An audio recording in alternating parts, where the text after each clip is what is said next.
प्राचीन खजाने की खोज अंतिम भाग। सनसनीखेज अंत।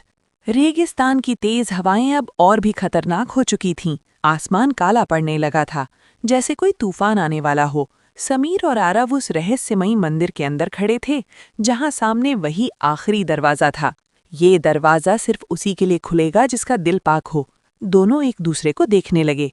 आरव ने धीरे से कहा, समीर, अगर हम लालच में आए तो शायद ये दरवाजा कभी नहीं खुलेगा। समीर ने गहरी सांस ली और बोला, हम यहाँ सिर्फ खजाने के लिए नहीं आए, हम सच जानने आए हैं।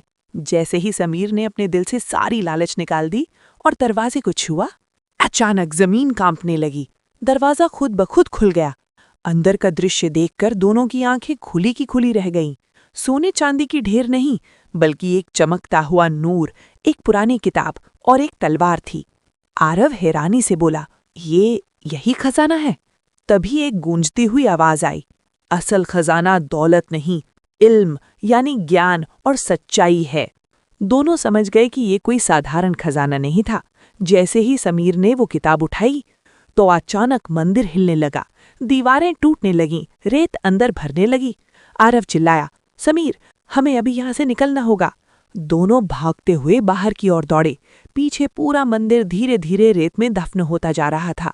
किसी तरह वे बाहर निकले और जैसे ही उन्होंने पीछे मुड़कर देखा, पूरा मंदिर गायब हो चुका था, जैसे वो कभी था ही नहीं। दोनों थके हुए रेत पर बैठ गए। समीर ने मुस्कुराते हुए कहा, हमने सोना नहीं पाया, लेकिन जो पाया वो उससे कहीं ज्यादा कीमती है। आरव ने जवाब दिया, हाँ, असली खजाना हमारे अंदर था। सूरज उग रहा था, एक नई शुरुआत का संकेत। और इसी के साथ उनकी एक खतरनाक और रहस्यमयी यात्रा खत्म हुई, लेकिन एक नई राज के साथ, क्योंकि उस किताब में अभी भी कई अनकहे रहस्य छिपे थे।